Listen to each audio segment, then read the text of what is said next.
Welcome back to American Beef Ranch. Today we're planting beans.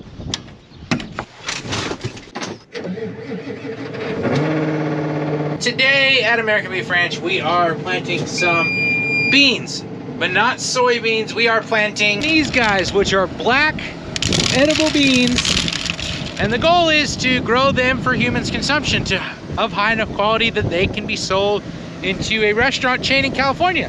So that's the goal. We don't have enough seed to get done what we need to get done, so we're gonna put one bag of seed in every single box, and that should finish us out. And we will have some left over that we can choose to return if we choose to. But let's get this planter loaded up. All right, after doing some farm math and looking at how much seed I've got left in the boxes, I actually don't need one bag per box. I probably need 7/8 of a bag per box. So I'm gonna try to only use about 10 bags to put in this planter, and that should finish us out. And obviously I'll take an extra one just in case. But I actually, for the field that we're headed to, it's basically exactly one bag per row for the whole field. So try not to put them all in here, but we'll see.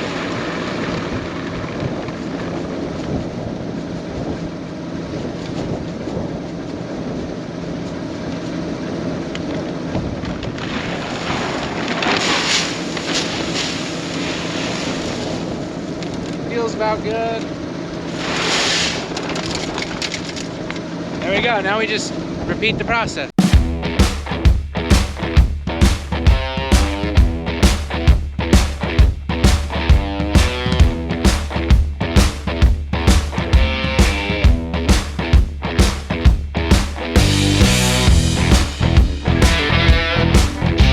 We got the bean seed loaded up. I have an empty bag if I need to move some seed around, and I have one full bag of seed just to make sure that we have enough, and I don't have to drive all the way back over here to get a bag of seed, because it is quite a distance to get here from the field.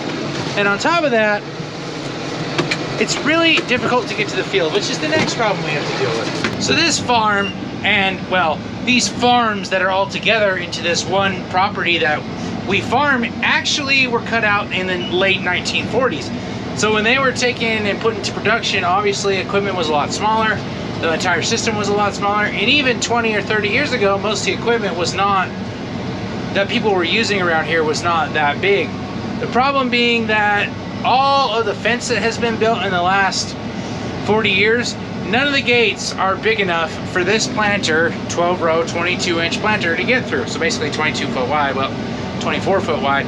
Yesterday, there was 2 gates that were too small, and I had to go all the way around, move some wheel lines out of a field. Like, it was just a mess. So that's something that we're gonna have to work on as we continue down the road of farming. Our equipment is bigger. Obviously, we're less people doing more work, more acres, so we have to be able to have larger equipment, because we've got to do more with less people. And therefore, we're gonna have to fix some fence and build some fence and put in some new gates. That way I can get equipment into places I need to get it into. And basically it comes down to, we've got cows too, so we're gonna have gates, but we need to have at least a 32-foot opening into the field, in every field. Because I'm thinking right now, the way that I went into the bean fields a minute ago to plant them, I'm not gonna be able to go that way with the cultivator, because there's gonna be a fence in the way. So it's just kind of one of those things, and I'll show you what I mean. You can see right here, there's a fence, but there's not one right now.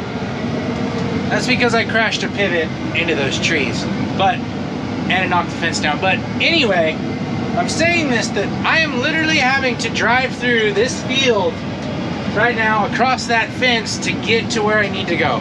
That's not gonna work, because what I thought was 2 12-foot gates with a 24-foot opening, which I would just probably barely be able to squeeze through with this planter, wasn't.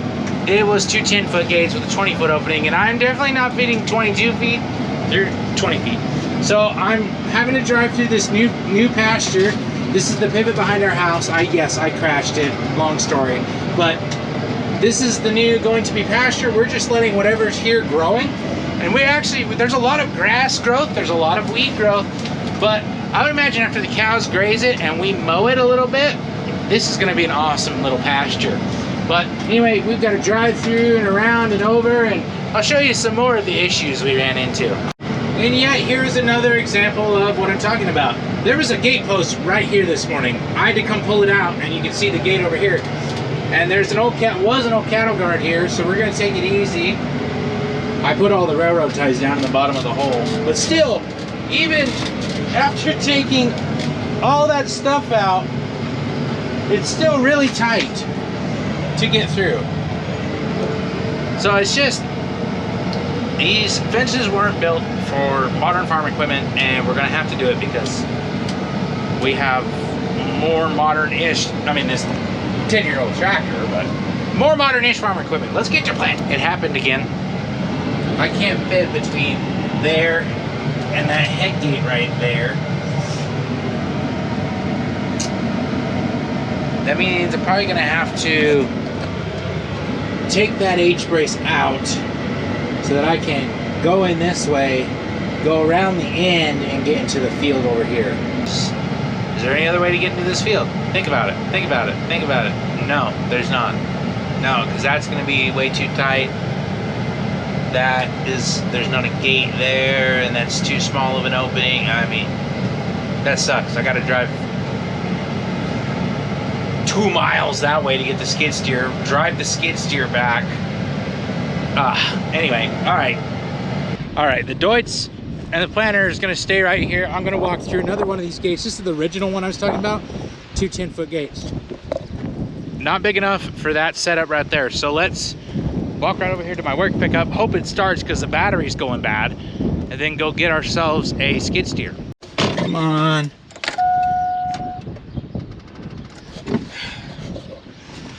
Really? I'm gonna have to see if my grandparents are home or something, or I'm gonna have to walk a mile.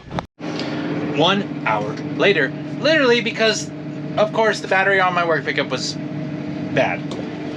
Went and grabbed the skiddy bob from down there, drove all the way down there, over there, got what I needed fixed, and so now after I jump started my pickup, got down there, it just, let's go plant some beans. After all that, we are putting beans in the ground. We'll get outside and check them out, get you guys some outside views. I went ahead and did a little bit over here so I can move my wheel line up against the road, so where it's gonna start.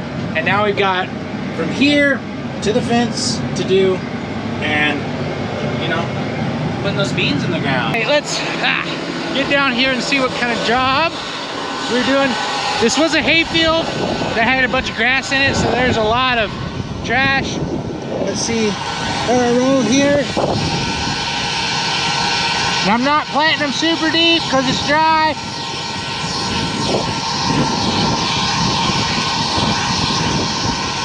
Oh, right there, bean. 1 knuckle.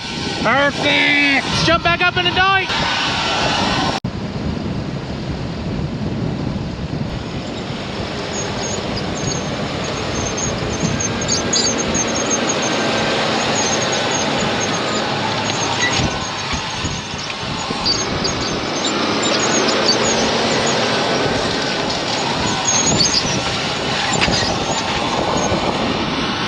Got a little bit of a hydraulic leak here. I'm gonna see if I can just tighten this fitting up.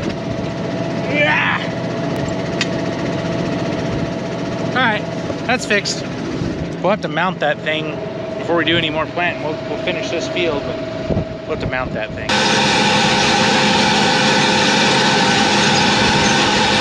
Just check the seed level. We're looking good. We've got about a quarter, or just under a quarter of this field left, just right to that fence there.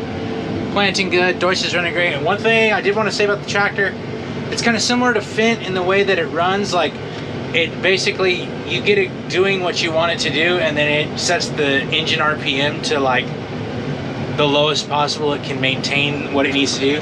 So like right now, we're running at, you know, 925 RPM or something like that, at 4 miles an hour planting these beans. So we're going a little downhill right now, but it's somewhere between, it's running between like 925 and like 1100 RPM to do this planting. So keeping those revs really low, that way we're not burning any excess fuel. Yes, this tractor's overkill to plant beans, but with this planter, but it's what we got, so we're going to use it. You can see there we're right at 4 miles an hour, but you can also see right there the Eco 900 to 1400. I set that with this knob right here, and basically that's the range, the RPM that I'm allowing the tractor to use. It doesn't like hard stick in those, but that is what I'm allowing it to do. So I get to the end of my row here, just push some buttons, get this thing stacked up, and then we drive this thing like a big car, really. I've got my gas pedal down there, push it forward a little bit. I've got my cruise control speeds right there and there.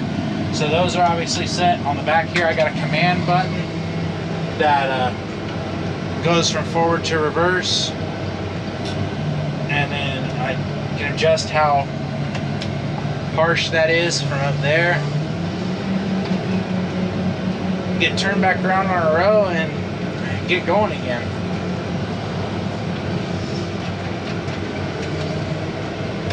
So far with the Top Con, it does a pretty good job. I'm still learning it. I've got a lot more time on deer stuff, so you know, this is different. I wanted to try it though because it kind of works well with this tractor. So we're engage our auto steer, set our planter down, change turn we're planting speed up to 4 miles an hour. 6 more rows till the field is done. But overall, this has been a very pleasant experience, and this tractor's RPM, like I said, right now you can see it, it's above 1,000 but not quite to 1,100. Keeping those revs low, saving you fuel, doing that kind of stuff, so it's pretty awesome. Let's get this field knocked out and on to the next thing.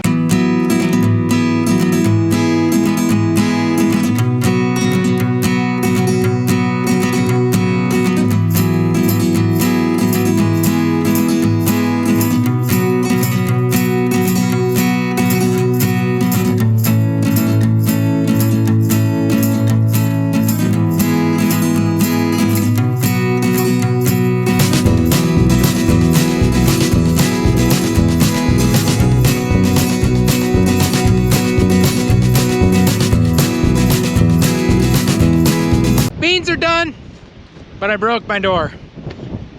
Freaking wind. It was on me, my fault. But we got the beans in the ground. We're good to go to the next job, and we're gonna not have a door for a couple days, it sounds like. God bless. We'll see you next time on American Beef Ranch.